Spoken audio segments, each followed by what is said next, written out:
Bonjour, je suis Nicolas Prévost de changerdevieaujourd'hui.com. Alors, je voulais dans cette vidéo vous demander si, comme moi, vous avez parfois des a priori et des préjugés. Je suis actuellement aux États-Unis en voyage à New York et je m'apprête à reprendre l'avion pour repartir vers l'Europe. Et lors de ce voyage, j'ai découvert qu'en fait, malgré que je me sois documenté, j'étais arrivé avec beaucoup de préjugés. Alors quels préjugés?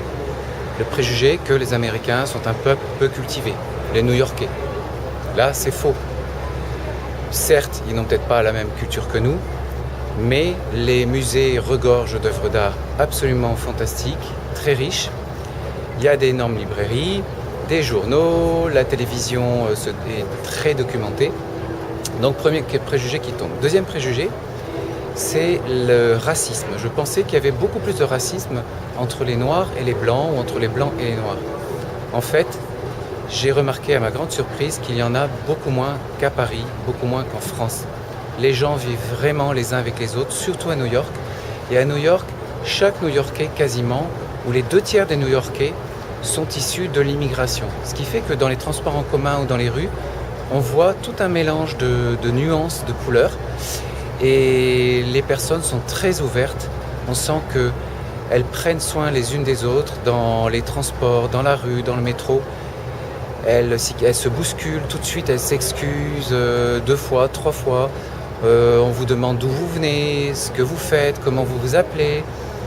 Et dans les magasins, les vendeurs, qui sont très souvent issus de l'immigration également, prennent énormément soin de vous. Vous avez l'impression d'être à la maison en présence des vendeurs. Donc ça, c'est vraiment une découverte énorme que j'ai faite.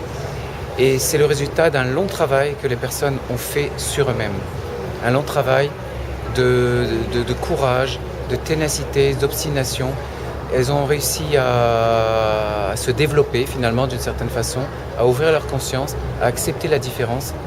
Et ça, c'est ce qui m'a frappé le plus à New York. Donc je vous engage à vous poser la question, quels préjugés avez-vous les uns sur les autres, ou sur telle ou telle ville, ou sur telle catégorie de personnes? Voilà.